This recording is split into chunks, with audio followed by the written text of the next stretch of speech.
Ötən gün İran tərəfindən Naxçıvan istiqamətində həyata keçirilən dron hücumlarından sonra Prezident İlham Əliyevin rəhbərliyi ilə Təhlükəsizlik Şurasının iclası keçirildi. İclasda mövcud vəziyyət geniş müzakirə olundu və aidiyyatı qurumlara lazımi tapşırıqlar verilməklə bir nömrəli səfərbərlik elan olundu. Nədir bir nömrəli səfərbərlik və hansı halda verilə bilər? Süjet izləyək.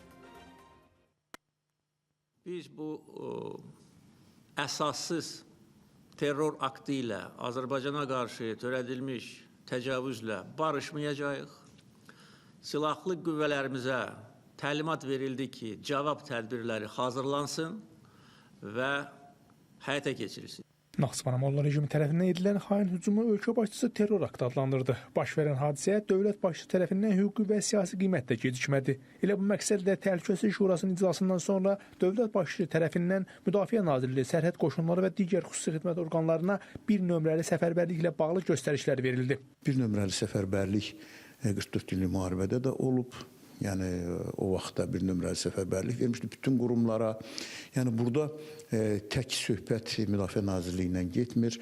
Artıq onu da qeyd edim ki, Müdafiə Nazirliyi də bir nömrəli səfərbərliyin nədən ibarət olduğu haqqında kütləvi informasiya vasitələrində açıqlama verdi. Millət vəkili Arzun Ağayev deyir ki, bir nömrəli səfərbərlik adətən kəşfiyyat məlumatlarının dövlətə, strateji obyektlərə, sərhəd təhlükəsizliyinə və ya mümkün terror təhdidlərinə ciddi təhlükə göstərdiyi hallarda elan olunur. Bu qərar yalnız Ali Baş Komandan tərəfindən verilə bilər.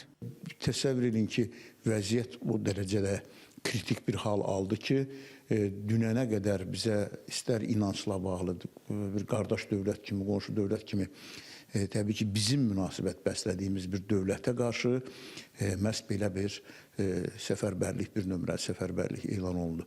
Hərbi ekspert Ədalət Verdiyevin sözlərinə görə yaranmış vəziyyətə qədər Azərbaycan tərəfindən İrana qarşı heç bir addım atılmayıb və belə bir niyyət də olmayıb. Çünki rəsmi Bakı daim regionda sabitliyin və qarşılıqlı hörmətə əsaslanan münasibətlərin tərəfdarı olub.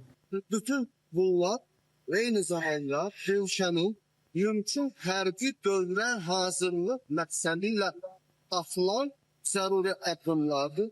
Bu addımların atılmasına səbəb yalnız və yalnız İranın Azərbaycan ərazisinə terror hücumu. Lakin İranın Naxçıvana qarşı həyata keçirdiyi hücum vəziyyəti tamamilə dəyişdi. Ekspert qeyd edir ki, məhz bu təxribatçı fəaliyyət Azərbaycana adekvat cavab verməyə və ölkədə səfərbərlik vəziyyətinə keçirilməsi ilə bağlı göstəriş verilməsini məcbur etdi. Əks halda belə bir addım etmək niyyətimiz yox idi. Belə bir vəziyyətin elan olunması üçün biz qətiyyən belə deyək, İrana qarşı heç bir halda addımlar atmamışdır. Azərbaycan təhlükəsizliyinə yönələn hər hansı təhdid cavabsız qalmayacaq və dövlət öz suverenliyini qorumaq üçün bütün zəruri addımları atmaqda qətiyyətlidir. Hazırda da müvafiq dövlət qurumları bir nömrəli səfərbərlik çərçivəsində koordinasiyalı şəkildə fəaliyyət göstərir və ölkənin təhlükəsizliyinin təmin olunması istiqamətində tədbirlər davam etdirilir. Rəşad Vəkiloğlu, Məhəmməd Həsənzadə, Space xəbər.